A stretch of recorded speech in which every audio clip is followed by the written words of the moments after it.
Let me show you how to break down an entire chicken. Place your chicken breast side up on your work surface. We're going to start by removing the leg quarters. If you pull the thighs and the drums to the side, you'll see the skin of the bird start to stretch.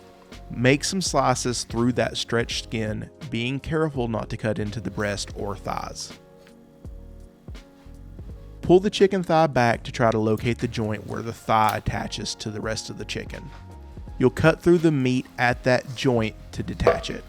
Side note, the chicken has two small tender pieces of meat on the back side called oysters. They're these little round raised spots on either side of the backbone. To remove those, once you go through the thigh joint before you go through the meat and skin on the bottom, work the tip of your knife around that piece of meat, scraping it out of its cavity. And this is optional. If you don't care about the oyster, you can just go through the joint and call it a day. Now you have a full leg quarter. You can either leave it together and cook it this way, or I'll show you how to break it down even further. To separate the drum from the thigh, you're going to find the joint. A little trick to finding this is it's typically on the drum side of this white line. Follow that line all the way through. If you hit a snag and you're not quite through the joint, just adjust until it goes through smoothly. You can also bend the drum back to separate the two before cutting through if that's easier. If you want to take this a step further, you can remove the bone from the thigh as well. It's pretty easy. There's one bone that runs through the thigh, locate that, and then you're going to run the tip of your knife along the length of that bone. After your first cut, scrape down on either side of the bone until you can get your knife up under it without going through the meat. Once your knife is under that bone, just run it down the bottom end to separate the one side of the bone from the meat. On the other side of the bone, just scrape down as much meat as you can and then cut around the edge of the bone. And be sure to feel around and check for any small hard bits because you'll want to remove those as well. Now let's address the wings.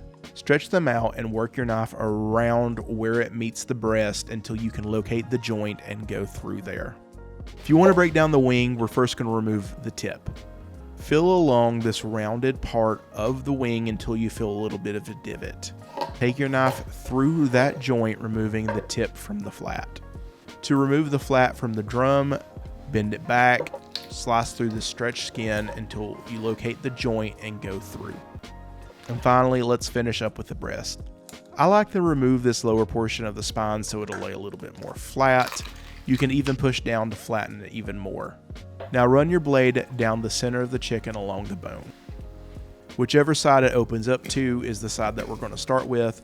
Run the tip of your knife along that bone, scraping down and pulling the chicken away until you get through the bottom. I don't like to carve out the wishbone before doing this process. I prefer just to cut through it or break it and then remove it after. On the bottom side of your breast, you have a long, thin piece of meat. That's your tenderloin. To remove that, just pull it off or leave it on. That's up to you. And there you have it. 2 breast, 2 tenderloin, 2 thighs, either bone in or out, it's your choice, 2 drums, 2 drumettes, 2 flats, and all of your scraps to make stock out of, which we're doing in the next video, so be sure to subscribe. Thanks for watching.